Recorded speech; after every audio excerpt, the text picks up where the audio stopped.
My daughter held up a worst father alive sign when I came home from the hospital. So, I drained her college fund. I'd been working construction for 15 years, taking every overtime shift and weekend job to give my daughter Haley everything she wanted. Private school, dance lessons, new iPhone every year, shopping trips with her friends. My wife Lisa always said I spoiled her too much, but I couldn't help it. She was my only kid, and I wanted her to have everything I didn't growing up. I'd leave the house at 5 in the morning and get back at 8 at night covered in drywall dust and exhausted, but seeing Haley happy made it worth it. She'd run to the door when she was little, screaming daddy and jumping into my arms. Now at 16, she barely looked up from her phone when I walked in. Lisa said it was just teenage years. I kept telling myself that too. 3 weeks ago, I fell off scaffolding at a job site, 20 feet straight down onto concrete, broke 4 ribs, fractured my shoulder, and got a concussion that had me seeing double for days. The foreman called Lisa from the ambulance and she rushed to the hospital with Haley. While I was getting x-rays, Lisa told me Haley was really worried and crying in the waiting room. That made me feel better even through the pain. I spent 5 days in the hospital, and Haley visited once for 10 minutes and complained the whole time about the smell and how gross hospitals were. Lisa apologized for her, saying Haley was just stressed about me being hurt. When I finally got released, I was excited to go home. The doctor said I needed 2 weeks of rest minimum before even thinking about work. Lisa drove me home carefully, avoiding every pothole. She said Haley had made something special for my homecoming. I figured maybe she'd cooked dinner or decorated the house. When we pulled up, I saw Haley standing in the driveway with her friends Becca and Jill. She was holding a big poster board above her head. In huge black letters it said, "Worst father alive," with an arrow pointing down at her. Her friends were laughing and recording on their phones. Lisa gasped and started yelling at Haley to put it down. Haley rolled her eyes and said it was just a joke for social media, that everyone was doing this trend where you pretend to hate your parents. She said I was being sensitive and couldn't take a joke. I stood there with my arm in a sling, ribs wrapped, head still pounding, staring at my daughter who thought my pain was content for her friends. Lisa grabbed the sign and tore it up while Haley screamed about her ruining the video. Haley called me dramatic and said if I was a cool dad, I would have played along. Her friends agreed, saying their dads would have thought it was funny. That night, Haley complained about dinner because Lisa made soup instead of ordering pizza. She said I was ruining her weekend by being home because now she couldn't have people over. When I reminded her I was recovering from almost dying, she said I was exaggerating and that plenty of people fall at work. The next day, while Lisa was at the grocery store, Haley had more friends over. They were loud, and I asked them to keep it down because my head was killing me. Haley told them I was being a baby about a little fall. One of her friends said, "At least I had a job," and Haley said, "Yeah, an embarrassing one where I got dirty and sweaty like some kind of animal." She said she tells people I work in an office so they don't know her dad is just a construction worker. I heard her tell them about how she was counting down until college so she could finally get away from her loser family. She said the only good thing about me was the money I made for her college fund, which was sitting at $40,000 after years of saving. Her friend asked if she felt bad talking like that when I was hurt. Haley said I probably fell on purpose for attention and workers' comp. That's when I made a decision. The next morning, I called my nephew Tommy, who was 20, and working 2 jobs to pay for community college. Smart kid, grateful for everything, always offering to help when he visited. I told him I wanted to talk about his education. He came over that afternoon, and I told him about the college fund I'd been saving. I said I wanted to pay for him to finish his degree in engineering. He cried and said he couldn't accept it. I insisted, and we went to the bank that day to transfer everything. When Haley found out a week later, she lost her mind. She screamed that I'd stolen her future. I reminded her about the sign, about calling me an embarrassment, about saying I was the worst father alive. I told her worst fathers don't save for college funds. She said it was just a stupid joke. I said so was thinking she'd get my money after treating me like garbage. Lisa backed me up completely. Then last night, she came out of her room with a suitcase saying, "I am leaving and you won't be able to stop me." I stood in the doorway watching Haley grip her suitcase handle. I told her calmly that she was 16 and not going anywhere tonight. Lisa backed me up immediately, moving to stand beside me and saying we needed to talk about this as a family instead of Haley running away from consequences. Haley dropped the suitcase and screamed that we were both horrible parents who ruined her life. Her face turned red and she was shaking with anger. I felt my ribs ache from the tension in my body, but I didn't move from blocking the door. Lisa suggested we all sit down in the living room to talk this through. Haley refused and stormed past us to her room, slamming the door hard enough to rattle the pictures on the wall. I heard something crash inside her room, probably something she threw. I sank onto the couch with my ribs aching from all the tension. Lisa sat beside me and took my hand in hers. We sat there in silence for a few minutes, just breathing. Lisa said we were not backing down on the college fund decision. I agreed completely. She squeezed my hand and said we needed to figure out how to move forward as a family, though. I knew she was right. but I had no idea how to do that when Haley was acting like this. We talked quietly about maybe getting family therapy or setting some clear rules. Lisa kept rubbing my back because she could tell my shoulder was hurting from the stress. That night, I barely slept because my shoulder was throbbing. I kept replaying Haley holding that sign while I was injured and in pain. Every time I closed my eyes, I saw her laughing with her friends while I stood there with my arm in a sling. Around 2 in the morning, I gave up on sleep and went to the kitchen. I got ice from the freezer and pressed it against my ribs. Lisa found me sitting at the kitchen table in the dark. She didn't say anything at first, just sat down across from me. Then she reminded me that I made the right choice. She said Haley needed to learn respect before she left for college anywhere. I asked if she thought Haley would ever forgive me. Lisa said eventually yes, but that forgiveness had to come with understanding what she did wrong. We stayed up talking until almost 4 in the morning. The next morning, Haley came out of her room around 10. She tried to act like nothing happened. She walked into the kitchen where Lisa was making coffee and asked if Lisa could drive her to meet friends at the mall. Lisa set down her coffee mug and told Haley no. She said Haley was grounded until we could have a real conversation about her behavior and the college fund. Haley's mouth dropped open. She accused us of being controlling. She said all her friends' parents let them go out and we were being unfair. Lisa stayed calm and said Haley could be mad about it, but the answer was still no. Haley grabbed her phone and stormed back to her room. I heard her on the phone immediately, probably calling friends to complain about us. I spent the morning at a follow-up doctor's appointment. The waiting room was cold and smelled like cleaning supplies. My doctor checked my shoulder and ribs carefully. He pressed on different spots and asked about my pain levels. He cleared me to return to light duty work in 2 weeks. On the drive home, I thought about how I fell 20 feet, and Haley made it about her social media content. The whole thing felt so wrong. My doctor had noticed I seemed distracted during the exam. He asked if I was dealing with stress at home. I admitted my family situation was complicated right now. He told me stress could slow my physical recovery and to try to take care of my mental health too. When I got home, I found Lisa on the phone in the kitchen. Her voice was getting louder and I could tell she was upset. I heard her sister's voice coming through the phone, loud enough that I could make out some words. Lisa was defending our decision about the college fund. Her sister was saying we were being too harsh on Haley. After Lisa hung up, she looked exhausted. She told me that Haley had called 3 relatives this morning trying to get someone on her side. Haley had apparently painted us as cruel parents who stole her future. Lisa said her sister, her mom, and her aunt had all called within an hour. I felt angry that Haley was trying to turn our family against us. Lisa said most of them calmed down once she explained what really happened with the sign. That afternoon, someone knocked on our door. I opened it to find Kent, Valerie's dad. He said he wanted to talk about our family situation. I invited him in even though I had a bad feeling about it. He stood in our living room and started lecturing me.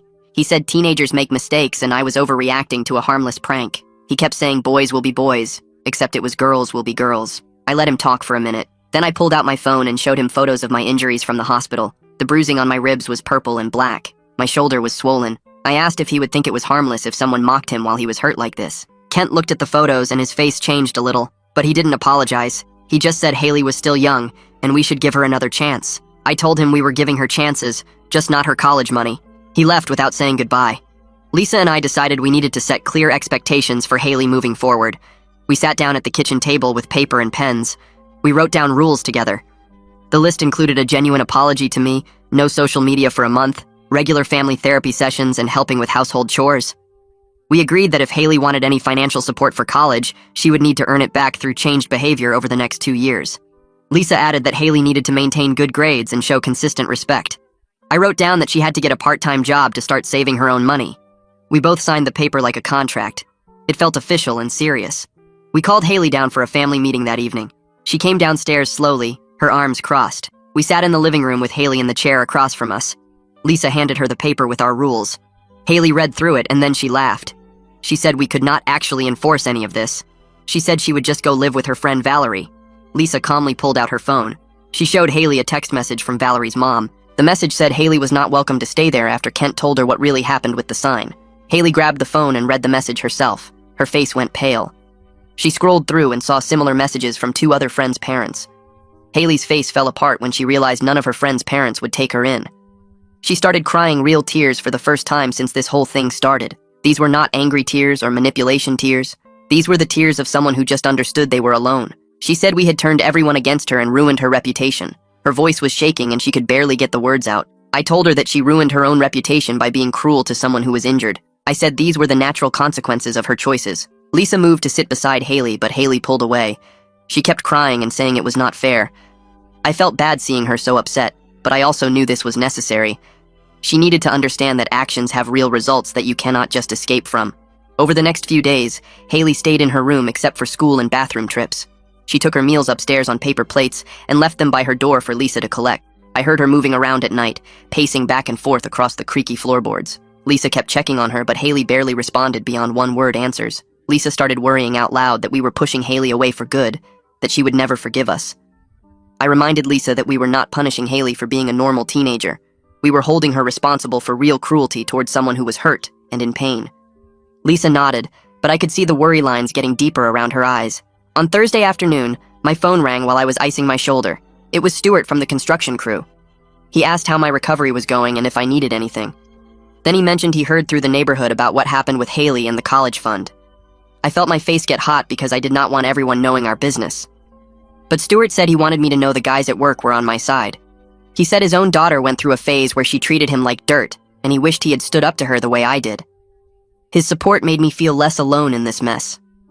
The next morning, Tommy called while I was making coffee. He sounded excited and told me he registered for spring semester classes. His engineering program advisor looked at his transcript and was really impressed with his grades. Tommy went on about which classes he was taking and how the advisor said he had a bright future. Then his voice got quieter, and he asked if things were any better with Haley. I told him honestly that it was still hard and tense at home. Haley was not speaking to us much, and everyone was walking on eggshells. Tommy said he felt bad about causing problems in our family. I stopped him right there and said he should not feel guilty at all. I told him he earned this chance through his own hard work and being grateful for what people did for him. The money went to someone who deserved it, and that was the whole point. Tommy thanked me again and said he would make me proud. After we hung up, I sat there thinking about how different Tommy and Haley were, even though they were only 4 years apart in age. That afternoon, Lisa got a call from the school counselor. She put it on speaker so I could hear. The counselor said several of Haley's teachers noticed she seemed really distracted and upset in classes. She was not turning in homework and just stared out the window during lessons. The counselor wanted to meet with us to talk about what was going on. Lisa and I agreed to come in the next day. We sat in the counselor's small office with motivational posters on the walls. The counselor was a woman in her 40s with kind eyes and a calm voice. She asked what was happening at home that might be affecting Haley. Lisa and I looked at each other, and then I explained the whole situation. I told her about my fall, the hospital stay, the sign Haley held up, the things she said about me and my decision about the college fund. I tried to be fair and not make Haley sound worse than she was. The counselor listened without interrupting and took notes. When I finished, she said she understood why we made that choice. She suggested we consider family therapy to work through this as a group. She also offered to check in with Haley every week to make sure she was handling the stress okay. We thanked her and agreed that therapy was probably a good idea. 2 weeks after the suitcase incident, my doctor cleared me to go back to work on light duty. I could not climb scaffolding yet, but I could do equipment checks and inventory. My first day back, I showed up at the site and the guys all greeted me. A few asked how I was healing and if I needed help with anything. Nobody brought up the Haley situation directly, but I could tell from the way they looked at me that they knew something big happened. Stuart put me on inventory duty, counting tools and checking safety equipment. It felt good to be doing something useful again instead of sitting at home thinking about family drama. My shoulders started aching around 2 in the afternoon, but I pushed through until quitting time. Being back at work made me feel normal again, like I was still the same person I was before the fall. That evening, Lisa went upstairs to check on Haley. I heard Lisa knock and then the door open. I stayed downstairs, but I could hear their voices through the ceiling. After about 20 minutes, Lisa came back down with red eyes. She said Haley was crying in her room and actually let Lisa sit with her. Haley admitted she did not think I would really take away the college money. She thought parents always forgave their kids no matter what they did. Lisa told Haley that forgiveness does not mean erasing the results of your actions. Real love sometimes means letting people face what they caused. Haley listened and cried more, but she did not argue. Lisa said it felt like the first real conversation they had in weeks. I felt a tiny bit of hope hearing that, even though I knew we still had a long way to go. The next day, I called a therapist named Denise Muller, who a friend recommended. She worked with parents and teenagers who were having major fights. I explained our situation over the phone, and she had an opening the following week. When the appointment day came, we all drove to her office in separate silence. Haley sat as far from me as possible in the waiting room, staring at a magazine without turning the pages. When Denise called us in, she had us sit in a circle of chairs. She was probably in her 50s with gray hair and a calm way of speaking. She explained that today we would each share our version of what happened without anyone interrupting. She said everyone would get their turn to talk. Denise looked at me first and I told my side. I talked about working all those years, getting hurt, coming home to that sign, hearing what Haley said about me. Lisa went next and backed up everything I said. Then it was Haley's turn. Haley's version shocked me because she genuinely did not understand how mean the sign was. She explained that her friends did pranks like this on their parents all the time for social media. Everyone filmed their parents getting mad and then laughed about it later. She said it was just supposed to be funny content, and she did not think it was a big deal. Denise let her finish, and then asked Haley a question. She asked how Haley would feel if someone made fun of her while she was injured and hurting. Haley went quiet. She stared at her hands for a long time. Finally, she said in a small voice that she never thought about it that way. She never connected her dad being in real pain with her holding up that sign. Denise nodded and said that was something important for Haley to think about before our next session. On the drive home, nobody talked. But when we pulled into the driveway, Haley asked if she could talk to me alone. Lisa went inside and Haley and I stood by the car.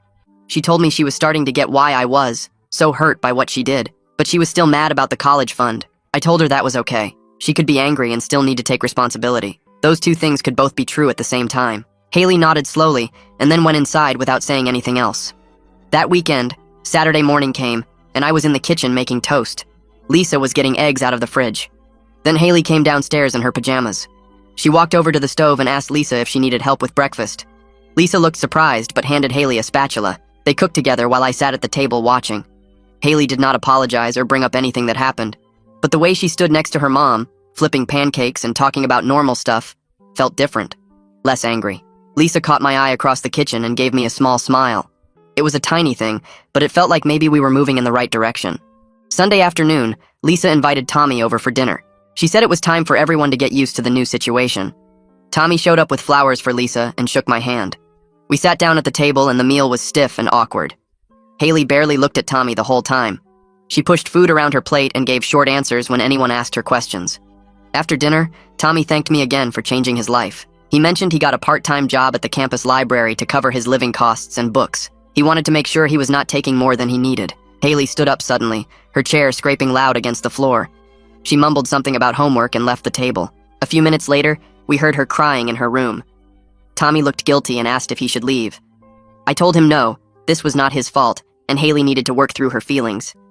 But inside, I felt torn between being proud of Tommy and sad for my daughter. After Tommy left that night, Lisa went upstairs to check on Haley.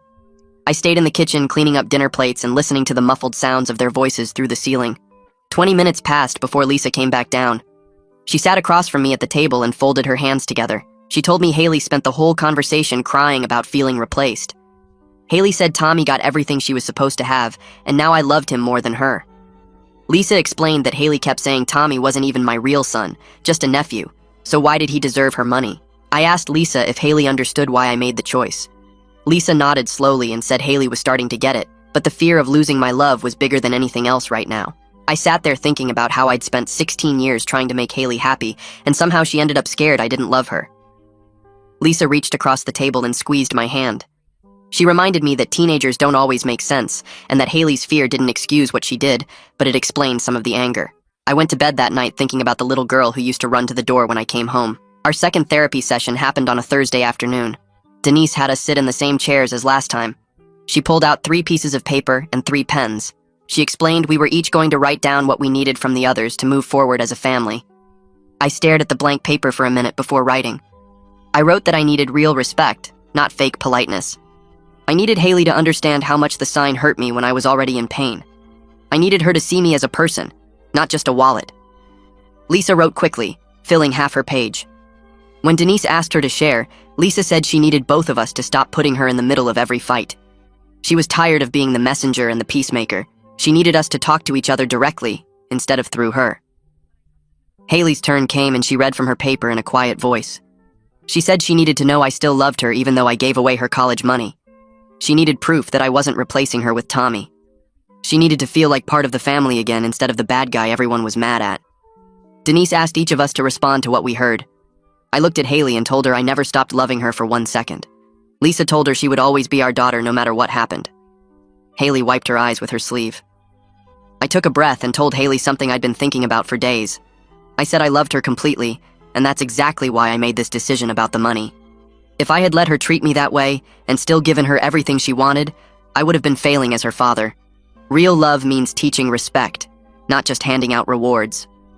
Haley started crying harder than I'd seen since she was little. Her whole body shook and she couldn't catch her breath. Denise passed her the tissue box. When Haley finally calmed down enough to talk, she said she did understand the sign was cruel. She said she'd been thinking about it every day since it happened. She wasn't ready to say sorry yet, but she knew what she did was really bad. It wasn't a full apology, but it was the first time she actually admitted she was wrong. Denise told us that was real progress. On the drive home, nobody said much. But when we pulled into the driveway, Haley didn't run straight to her room like usual. She sat in the car for an extra minute before getting out. My physical therapist examined my shoulder and ribs the following week. She had me lift my arms, twist my torso, and do some strength tests. Everything checked out better than expected. She cleared me to return to full duty at work. I could climb scaffolding again, lift heavy materials, do everything I did before the fall. The physical recovery felt like a real win, but I knew the emotional stuff with Haley would take way longer to heal than broken bones. When I got back to the job site the next day, Stuart pulled me aside during lunch break. He said he was proud of how I was handling everything with my family. He mentioned that a lot of guys would have either given in right away or cut their kid off completely. I was doing the hard middle path of holding firm on consequences while still keeping the door open. I thanked him and got back to work. Being up on the scaffolding again felt good.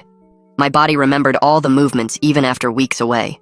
3 weeks after Haley threatened to leave with her suitcase, she knocked on our bedroom door after dinner. Lisa and I were watching TV.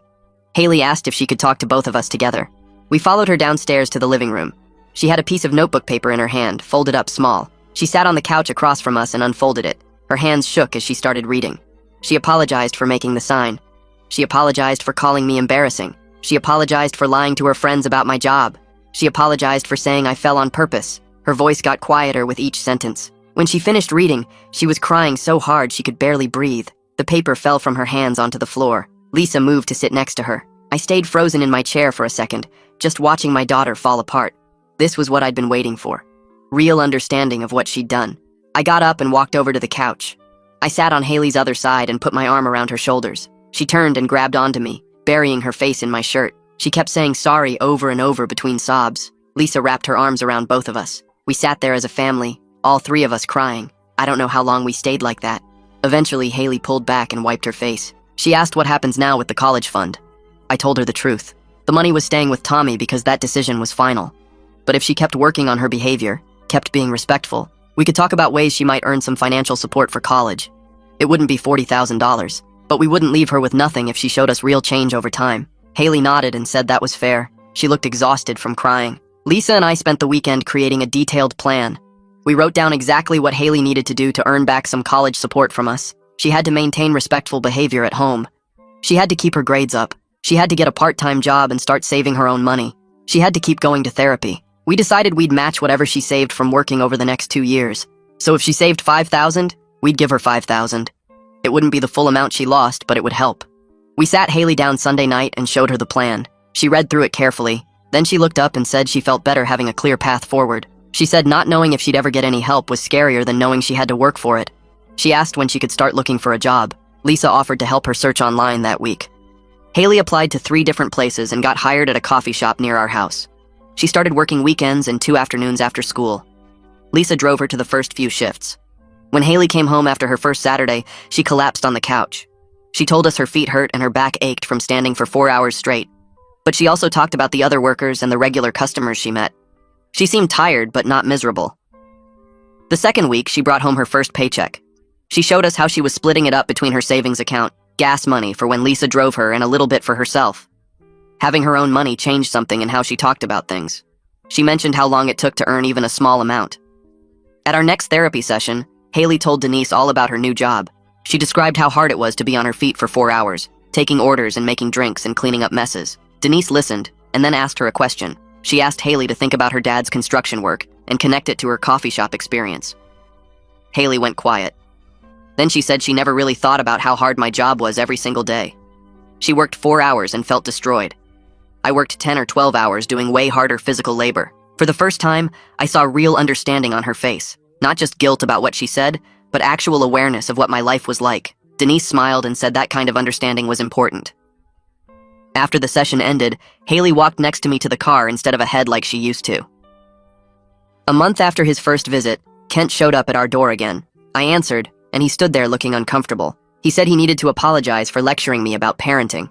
Valerie had told him more details about what Haley actually said about me, not just the sign. He realized the disrespect went way deeper than he understood before. He said if his daughter talked about him that way, he'd have done the same thing I did. I accepted his apology and invited him in for coffee. We sat at the kitchen table and I told him Haley was making real progress. She had a job now, was doing better in the school, and actually seemed to understand why I was so hurt. Kent looked relieved. He said Valerie felt terrible about recording that video. I told him teenagers make mistakes and Valerie was still welcome at our house. We talked for another 20 minutes about how hard it was to raise kids these days.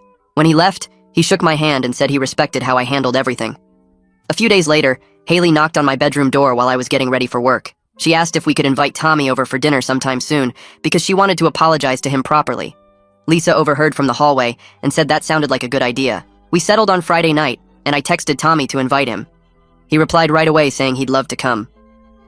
When Friday arrived, Haley helped Lisa cook dinner instead of hiding in her room like she used to. She set the table without being asked and even put out the nice plates we usually saved for holidays. Tommy showed up at 6 with a bottle of soda and a smile on his face. We all sat down together, and the first few minutes were awkward with everyone passing dishes and not saying much. Then Haley cleared her throat and looked at Tommy across the table.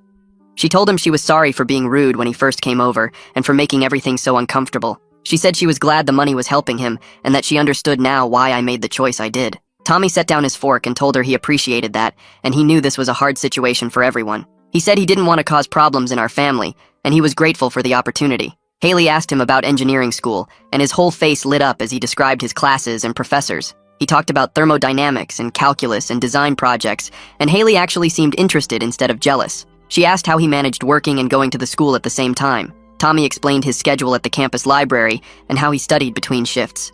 The conversation flowed easier after that, with all of us talking about college and what different programs were like. After dinner, Haley and Tommy did the dishes together while Lisa and I sat in the living room. We could hear them laughing about something in the kitchen, and Lisa squeezed my hand. The next week, I was doing dishes after breakfast when my shoulder seized up hard. I dropped the plate I was washing back into the sink and grabbed my shoulder with my other hand. The pain shot down my arm and into my back. Haley walked into the kitchen and saw me standing there with my jaw clenched. She asked what was wrong, and I told her my shoulder was acting up again. Without saying anything else, she gently moved me aside and took over the dishes. I tried to protest, but she waved me off and told me to go sit down. I went to the couch and tried to stretch my shoulder, but the pain wouldn't ease up. That evening after dinner, Haley came into the living room with a bag of ice wrapped in a towel. She handed it to me and told me to put it on my shoulder for 20 minutes. I thanked her, and she just nodded and went back to her homework at the kitchen table. These small things she was doing, taking over tasks when I was hurting and thinking about my comfort, meant more than any big apology speech. They showed she was actually paying attention to how I was doing, instead of just thinking about herself. Lisa's phone rang the next afternoon while we were watching TV. She looked at the screen and told me it was her sister calling back. She answered and walked into the bedroom for privacy. I could hear her voice through the door but couldn't make out the words. When she came back 20 minutes later, she looked surprised in a good way. She told me her sister apologized for judging how we handled things with Haley, without knowing all the details. Apparently her own teenage son had been acting entitled and disrespectful lately, and watching what we went through made her rethink her approach with him. Lisa said they had a real conversation about how hard it is to raise teenagers these days, and how easy it is to make excuses for bad behavior. Her sister admitted she'd been doing that with her son, and it wasn't helping him. Lisa seemed relieved to have her sister's support instead of criticism. 2 days later, the school counselor called and asked if we could come in for a meeting. My stomach dropped because I thought Haley was in trouble again. But when we sat down in her office, the counselor smiled and told us Haley's grades had improved across all her classes. Her teachers reported she seemed more focused and engaged instead of distracted by her phone. The counselor said Haley had been talking to her about college plans and seemed genuinely interested in her future. She mentioned that Haley had started researching schools with good financial aid programs and scholarships. Lisa and I looked at each other, both of us surprised and proud. The counselor said she'd never seen such a turnaround in a student before, and whatever we were doing at home was clearly working. On the drive back, Lisa said she couldn't believe this was the same girl who held up that sign 2 months ago. 4 weeks into her coffee shop job, Haley came home on a Saturday afternoon and asked if we could talk about money. She sat down at the kitchen table with her paycheck and a notebook where she'd written everything out. She showed us how she was splitting her earnings between her savings account for college, gas money to pay Lisa back for driving her to work, and a small amount for personal spending. She'd saved $200 so far toward college. I knew it was tiny compared to the $40,000 that used to be in her fund, but watching her carefully divide up her paycheck and explain her budget made me proud. She talked about how long it took to earn even a small amount and how she understood now why I worked so much overtime. I told her I was proud of her for taking responsibility and working hard. She smiled and said she was proud of herself too. At our next therapy session, Denise asked us each to talk about what we'd learned from this whole crisis. Lisa went first and said she learned to stop making excuses for bad behavior, even when it's her own daughter. She said she used to think protecting Haley from consequences was part of being a good mom, but now she understood that real love means letting your kids face the results of their choices. I said I learned that love sometimes means disappointing your kids for their own good, and that giving Haley everything she wanted actually hurt her instead of helping her. Haley took a deep breath and said she learned that actions have real consequences and that she took her family for granted. She said she thought her parents would always forgive her no matter what she did, and she never considered how her words and actions affected other people. Denise nodded and said those were important lessons for all of us. She asked Haley how it felt to be working and saving money now. Haley said it was hard, but also good because she felt like she was building something instead of just waiting for things to be handed to her. That evening at home, Haley asked if she could see the photos from my accident and hospital stay. She said she needed to really understand what she mocked with that sign. I pulled up the pictures on my phone, the ones Lisa took in the hospital. There were photos of my injuries, the x-rays showing my broken ribs and fractured shoulder, pictures of me in the hospital bed with tubes and monitors. Haley looked at each one carefully, zooming in and studying them. Her face got paler as she scrolled through. When she finished, she handed my phone back and said she felt sick thinking about holding that sign while I looked like this. She said seeing the actual damage made it real in a way it hadn't been before. I believed her remorse was genuine now because I could see it in how she couldn't meet my eyes and how her hands were shaking. The following week, my construction crew threw a small celebration for my full recovery and returned to regular work. Stuart organized it during our lunch break, bringing in sandwiches and a cake. I invited Lisa and Haley to stop by the site, and they showed up around noon. Haley had never been to one of my job sites before. She looked around at the scaffolding and equipment and the half-built structure we were working on. Stuart came over and introduced himself to Haley. He told her I was one of the hardest workers he'd ever supervised and that the whole crew respected me. He said I never complained and always volunteered for the tough jobs. I saw something change in Haley's face as Stuart talked. Instead of the embarrassment she used to feel about my job, I saw pride. She asked Stuart questions about what we were building and how long projects usually took. My coworkers were friendly and welcoming, and Haley seemed to relax around them. On the drive home, she said she understood now why I was always so tired and sore. That night, Haley came downstairs and told us she'd deleted all her social media accounts. Lisa and I looked at each other, surprised because we hadn't asked her to do that. Haley explained she was tired of performing for people online and trying to get likes and views. She said the whole sign incident started because she wanted to do a trending video, and she was done chasing that kind of attention. She wanted to focus on real relationships with actual people, instead of followers who didn't really know her. Lisa asked if she was sure, and Haley nodded. She said social media made her feel like she had to be mean or dramatic to get noticed, and she didn't want to be that person anymore. A few days later, Tommy called my phone in the evening. He sounded excited and told me he made the dean's list his first semester. He also received a small scholarship for academic achievement that would help cover books next semester. I congratulated him and said I was proud of how hard he was working. When I told Haley the news, I expected her to feel jealous or upset. Instead, she smiled and said that was great for him. She said she was going to work hard to earn scholarships too when she got to college. The rivalry and anger that used to be there seemed to be changing into something healthier, like she saw Tommy's success as motivation instead of a threat. 5 weeks had passed since the whole mess started, and that Tuesday night we sat down for dinner together like a normal family. Haley set the table without being asked while Lisa pulled a roast chicken from the oven and I made a salad at the counter. We filled our plates and started eating, and Haley launched into this story about a customer at the coffee shop who ordered the most complicated drink she'd ever heard. She described all the modifications and substitutions, making hand gestures and doing different voices, and Lisa and I were laughing so hard I had to put down my fork. Lisa shared gossip about our neighbor 3 houses down, who apparently got caught having an affair with someone from his gym, and we all shook our heads at the drama. I told them about the new shopping center we were building on the east side of town, how the foundation work was tricky because of underground water issues. Haley asked actual questions about the project, wanting to know how we solved the water problem and when the building would be finished. The conversation flowed naturally from topic to topic, nobody checking phones or rushing to leave the table. We were finding our way back to being a family, even though we were all different now from who we'd been 2 months ago. Thursday afternoon, we had our therapy appointment with Denise, and she greeted us in the waiting room with a warm smile. We settled into our usual spots on her couch, Haley in the middle this time instead of pressed against the armrest. Denise looked over her notes and said she was really impressed with how far we'd come in just 5 weeks of weekly sessions. She suggested we could move to monthly appointments instead, since we'd built such strong communication tools. Denise reminded us that healing wasn't going to be a straight line, that we'd have setbacks and hard days, but we knew how to talk through problems now. Haley surprised both Lisa and me by asking if we could keep the monthly sessions because she found it helpful having a neutral space to discuss things. Denise smiled and said that was exactly the kind of insight that showed real growth. The following Saturday, I took Haley to visit the community college about 20 minutes from our house. We parked in the visitor lot and walked around campus, checking out the different buildings and reading the signs. Haley had researched their business program online and wanted to see the classrooms and meet with an advisor. The advisor was a friendly woman who showed us the facilities and explained how their 2-year program worked. Haley's eyes lit up when the advisor mentioned partnerships with 4-year universities for easy transfers after getting an associate degree. We picked up brochures and course catalogs, and Haley asked smart questions about financial aid options and class sizes. On the drive home, she was quiet for a while, looking through the papers we'd collected. Then she turned to me and said thanks for not giving up on her even when she was being awful. I reached over and squeezed her hand, telling her I never stopped believing she could turn things around. That evening, Lisa and I went out for our wedding anniversary dinner at a nice Italian place downtown. We got dressed up and left Haley at home with instructions to order pizza and not have anyone over. Sitting across from Lisa at a candlelit table, I realized we were talking about regular things for the first time in weeks. We discussed vacation ideas for next summer, whether we should repaint the living room and how Lisa's job was going. Then we acknowledged how much stronger our marriage felt after facing this crisis together as a united front. Lisa said she was grateful I'd stood firm on the consequences, even though it was hard, because it was absolutely the right thing for Haley. I agreed that we'd made the tough choice, and watching Haley change proved it was worth the pain. Tuesday afternoon, Haley came home from the school and dropped her backpack on the kitchen table with a thud. She pulled out a report card and handed it to me without saying anything, but I could see she was trying not to smile. All A's and B's stared back at me, her best grades in 2 years according to Lisa, who looked over my shoulder.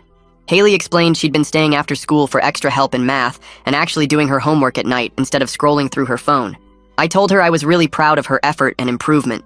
She said she was trying to prove to herself that she could earn things instead of just expecting them to be handed to her. Lisa hugged her tight and suggested we celebrate with ice cream after dinner. A few days later, Lisa noticed Haley smiling at her phone during breakfast, which used to mean she was on social media, but now meant something different.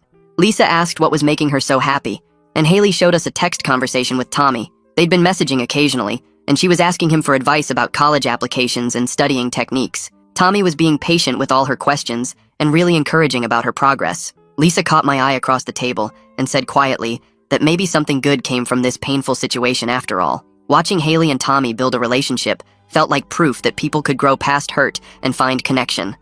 6 weeks after the suitcase incident, Haley came downstairs on Sunday morning and asked if we could take a family photo together.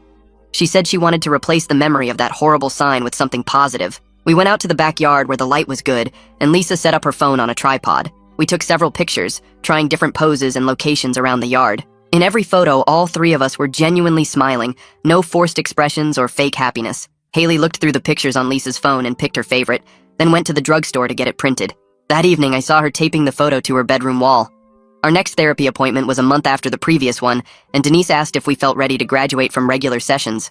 We talked about how we'd been handling conflicts at home, using the communication techniques she'd taught us. Lisa and I agreed we felt confident managing things on our own, knowing we could always come back if we needed help. Then Haley spoke up and said therapy taught her that apologizing meant changing behavior, not just saying sorry. She told Denise she was committed to continuing all the changes she'd made. Denise looked genuinely moved and said that level of self-awareness was rare in teenagers. Now that I was fully recovered from my injuries, I went back to taking overtime shifts at the construction site. But I made sure to keep weekends completely free for family time, no exceptions. Haley noticed the change one Saturday when I was home making pancakes instead of heading to a job site. She commented that she liked having me around more on weekends. I explained that almost dying made me rethink my priorities, and while I'd always work hard to provide for our family, I wouldn't sacrifice every single moment with them anymore. Finding balance mattered more than extra money in the bank. 3 months after starting her coffee shop job, Haley came home one evening with her savings account statement. She'd managed to save $1,000 by working consistently and being careful with her spending. Lisa and I sat down with her at the kitchen table and wrote a check to match her savings as we'd promised. Haley seemed more excited about this $2,000 she'd earned than she ever was about the original $40,000 we'd saved for her. She said she finally understood that money meant more when you worked for it yourself. We drove to the bank together and opened a college savings account in her name, and Haley held the deposit receipt like it was made of gold. The next week at work, Stuart pulled me aside during lunch break and asked if I had a minute to talk in his truck. We climbed into his F-150, and he turned to face me with a serious expression. He said the company was creating an assistant foreman position, and he wanted to offer it to me, explaining it meant better pay and less climbing since I'd be doing more planning and oversight. I accepted immediately and shook his hand, thanking him for the opportunity. When I got home that evening, I sat down with Lisa and Haley at the dinner table and told them about the promotion. I explained that part of the raise would go toward increasing what we could contribute to Haley's college matching fund. Haley's eyes filled with tears, and she got up and hugged me tight, saying she didn't deserve parents who still supported her after how she'd acted. I hugged her back and told her that's what parents do when their kids show real change. A few weeks later, Tommy called to say he was bringing his girlfriend home for Thanksgiving and asked if they could join us for dinner. Lisa immediately said yes and spent the whole week before preparing the house and planning the menu. When they arrived on Thursday afternoon, Tommy introduced us to his girlfriend, a sweet engineering student named Maya, who had an excited way of talking about their program. During dinner, Haley asked them tons of questions about college life, dorm experiences, classes, and what engineering school was really like. Maya answered everything enthusiastically, while Tommy smiled and added details. After we finished eating and started clearing plates, I noticed Haley and Tommy talking quietly in the living room. I couldn't hear everything, but I caught Haley telling him she was glad the money went to someone who appreciates it. Tommy thanked her and they hugged, which made Lisa grab my hand under the table. The next afternoon, Haley's friend Valerie showed up at our door looking nervous and asked if she could talk to Haley. I called Haley down and they went out to the front porch while I stayed inside. Through the window, I watched Valerie apologizing and gesturing a lot, clearly upset. Haley listened and then responded calmly. I heard Haley say they were still friends, but she was different now and wouldn't be doing mean pranks for social media anymore. Valerie nodded and hugged her before leaving. When Haley came back inside, she seemed proud of herself for setting that boundary. I told her I'd overheard part of it, and I was proud of how she handled the situation. As December approached, Lisa's phone started ringing with relatives who'd taken sides during the crisis wanting to reconnect. Lisa's sister offered to host a family gathering and promised everyone would be supportive instead of judgmental. We drove over on a Sunday afternoon, and I was nervous about facing extended family. But when we arrived, everyone was careful and kind. Haley handled questions about her plans with total grace, explaining she was working and saving for community college before transferring to a 4-year school. She talked about her coffee shop job and her savings account without any embarrassment. Several relatives told her they were impressed with her maturity. On the drive home, Lisa said she was amazed at how well Haley represented herself. That evening, I asked Haley to sit down with me and Lisa because I wanted to talk about the future. I explained that we would help with college costs, but she'd need to take some responsibility through work, loans, and scholarships. Haley listened carefully and then said she actually preferred it that way because she'd appreciate her education more. I stared at her for a long moment, amazed at how much she'd grown in just 2 months. This wasn't the entitled teenager who held that sign. A few days later, Haley asked if she could see the college fund statements showing the transfer to Tommy. She said she wanted to fully accept what happened. I got the folder from my desk and handed her the paperwork. She read through every page carefully, looking at the account balance, the transfer amount, and Tommy's name on the recipient line. When she finished, she looked up and said she understood why I made that choice. She added that she would have done the same thing if her kid treated her that way. Hearing her say that made something tight in my chest finally relax. 2 months after the suitcase incident, I came home from work to find 3 envelopes on the kitchen table with our names on them. Lisa opened hers first and started crying. I opened mine and found a handwritten letter from Haley. She thanked me for not giving up on her and then listed specific things she'd said and done, taking full responsibility for each one. She wrote about the sign, about calling me embarrassing, about lying about my job, and about saying I fell on purpose. She explained how she was working every day to become someone who deserved my sacrifices. Reading her words made tears run down my face because I could see my daughter becoming a genuinely good person. The following Saturday, Lisa suggested we volunteer together at a local charity that helps families in need. We spent the morning working at their food bank, sorting donations and helping families pick up food. Haley worked alongside a single mom with 3 kids who told us about working 2 jobs and still struggling to pay rent. Another family explained how the dad worked construction like me, but got hurt and lost his job. Haley listened to their stories and helped them carry boxes to their cars. On the drive home, she was quiet for a while before telling me she finally understood how lucky she'd been to have everything handed to her for so long. The next week at work, Stuart mentioned that several guys on the crew had been asking him about my situation because they were dealing with entitled teenagers too. He suggested I might want to talk to them. That Saturday, I met 3 coworkers at a coffee shop, and we spent 2 hours sharing what Lisa and I learned about setting boundaries while maintaining love. They asked specific questions about therapy, consequences, and how we stayed united as parents. It felt good knowing our family's struggle might help other families avoid similar pain. A few days later, my phone rang while I was making dinner, and Tommy's name showed on the screen. When I answered, he was so excited he could barely get the words out. He'd been awarded a major scholarship for his sophomore year that would cover most of his tuition. His voice cracked as he thanked me again for giving him the chance to prove himself. I told him he earned every bit of his success through his own hard work. I said watching him thrive had been one of the best parts of this whole difficult situation. When I hung up, Lisa asked what happened, and I told her about the scholarship. She smiled and said Tommy was making the most of his opportunity. Haley overheard from the living room and called out congratulations to Tommy. That night, lying in bed, I thought about how far we'd all come and how much further we still had to go. A few weeks later, Haley spread college application materials across the kitchen table and worked on them every night after her shift at the coffee shop. She printed out information from 3 community colleges and 2 four-year schools that offered strong financial aid packages.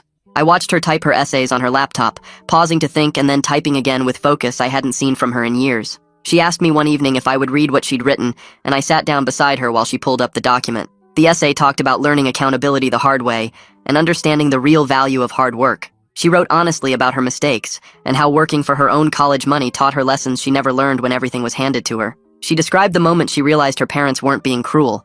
They were saving her from becoming someone terrible. Reading her words made my throat tight because I could see genuine growth in every sentence, not just someone writing what colleges wanted to hear. I told her any school would be lucky to have a student who learned these lessons, and she smiled at me with real gratitude instead of the fake politeness she used to use. Over the next month, our family found a rhythm that felt completely different from before the crisis. Haley started doing dishes without being asked and picked up groceries on her way home from work. She talked to us with actual respect instead of the eye-rolling and sighs that used to fill every conversation. Her room stayed clean, and she made her own breakfast before school. She still had normal teenage moments where she got annoyed or wanted to sleep in, but the mean entitlement that used to poison everything was gone.